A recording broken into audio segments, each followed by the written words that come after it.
Hi, I want to do those last three problems again, but using our Excel calculator.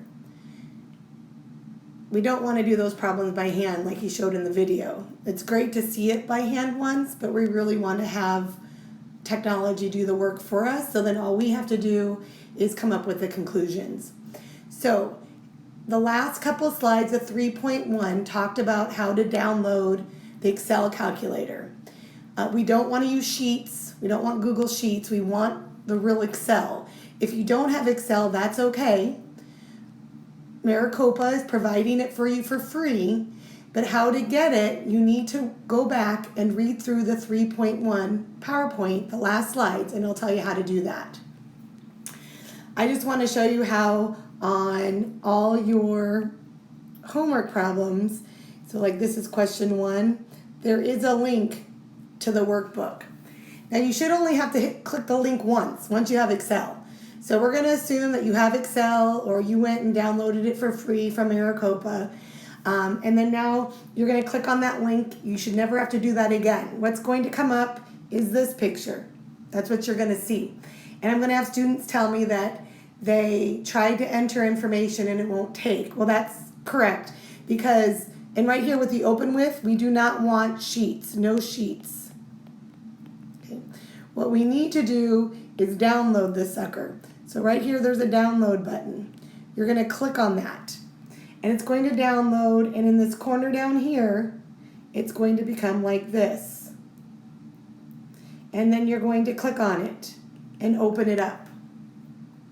Once it's open, you're going to get this protected view, and you're going to need to click on Enable Editing. Once you click on Enable Editing, you're going to get a warning that the macros have been disabled. Okay, so we need to enable that. Okay, we're going to enable that. And then you're going to save this to your desktop. So then all through Unit 3, you can just bring it up and use it because you're going to use it for every single homework assignment from here on out. When you do your final exam, you'll have more up in one tab and you'll have your Excel calculator available for you. All right, so once you get the calculator in there on the first page, it looks like this. At the bottom here, right, there's all these tabs. So you can tab to get to the different calculators, or over here are the 10 links, and you can click on them there. I just want you to notice that on this first tab, it has table of contents. Those are those 10 links. Then it also says descriptive. Remember, descriptive statistics are mean, median, mode, standard deviation, min, max, all that good stuff. So there will be a couple problems that give you just a list of data.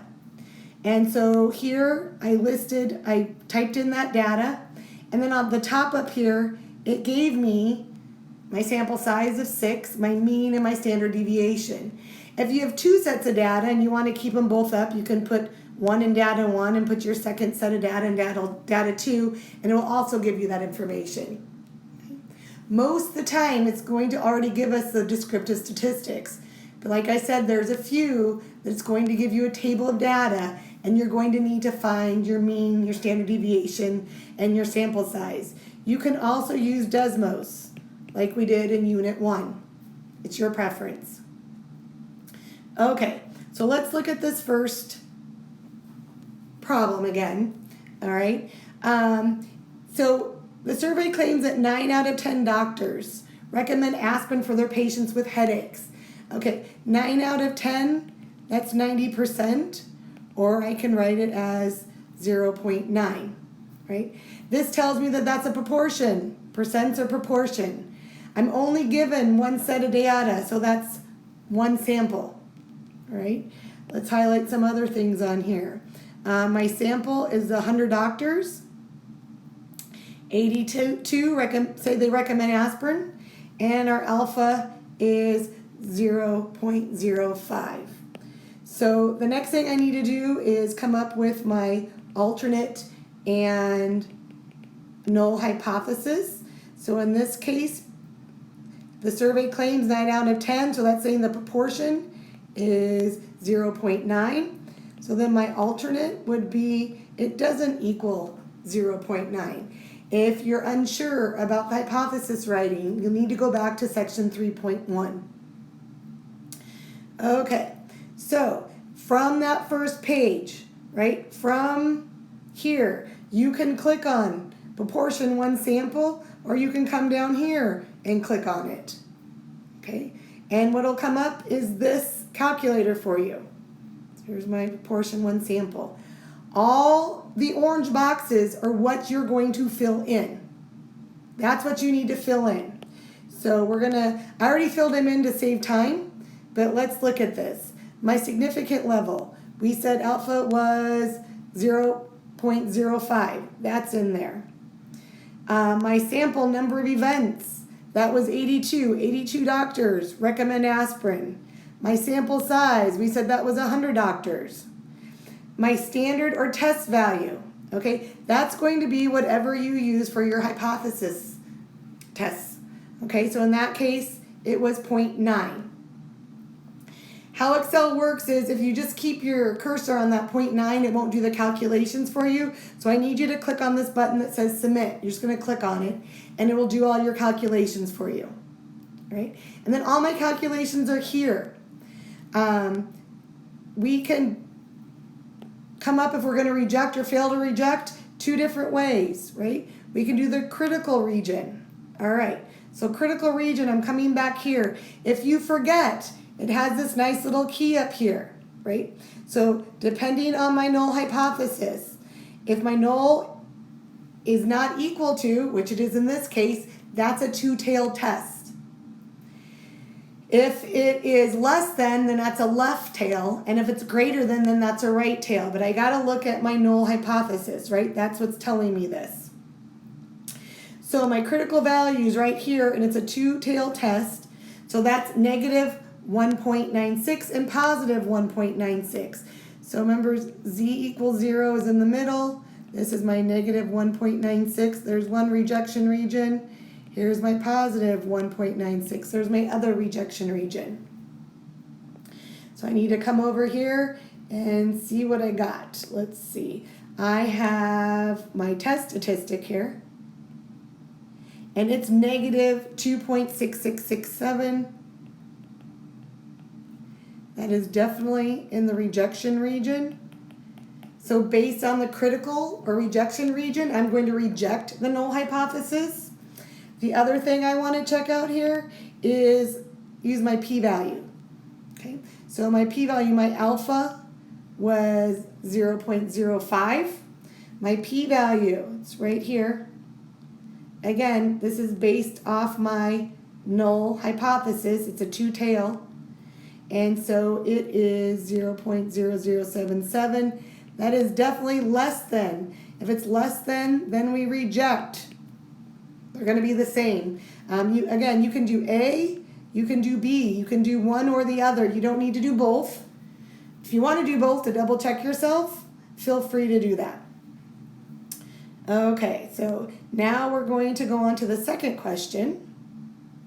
One sample z-test. Okay, so first thing we need to ask ourselves, if it didn't have this red markings up here, right, we didn't know that part, what kind of test do I need to do? Well, when I look at this, I see the word average. The word average tells me I have a mean. Okay, and so here's my population. The average IQ is 100. The standard deviation of the population, that's my sigma, is 15. So since I know sigma, this is a z. This rarely ever happens. Rare. So it's my z-test. Again, I only have one set of information on the data. My sample is 30. The sample has a mean of 140. And then my alpha was 5%. So we're going to come over here. Again, what is orange is what I'm going to fill in, right? So we said our alpha was 5%, so I typed in 5%. My sample mean was right here. I typed in 140. My standard or test value. Oh, I didn't do my hypothesis tests. So I need to come back and do that. So my null hypothesis was mu equals 100, and my alternative then is mu does not equal 100. So there I have 100. That's going to be my standard or test value. So I got my 100 there. Okay, we're going to come back. Population standard deviation, we said that was 15. And then my sample size, we said was 30. So we put that in. Then don't forget to click on the word submit to make sure everything gets done. Okay, so let's come back up here again. Based on my alternate hypothesis, I have a not equal to.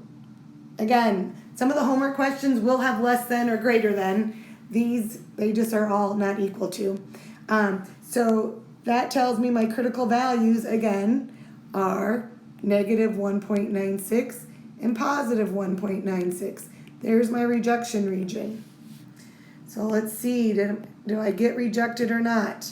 My test statistic right here, it's 14.6059. Okay, 14.06. Oh my goodness, that's right in there. That's in the rejection region. I mean, it's going to be way down there farther, but I'm not going to make it be that small, but it's going to be rejected.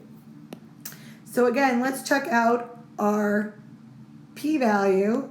So here we did this one there. We're going to reject p-value. Our alpha again was 0.05. My p-value is right here. It's a two-tail. It's 0, which is less than my 5%. So that tells me I need to reject. Okay, last one. Same type of thing. You're going to ask yourself, is this a mean or is it a proportion? Okay, proportion means I have percentages, or I'm going to have a fraction, like the first one was like 9 out of 10. Mean is going to tell me the word average. So again, I have average of 100. So that means I'm doing a mean. But in this case, I don't know. Oops, sorry about that. I don't know.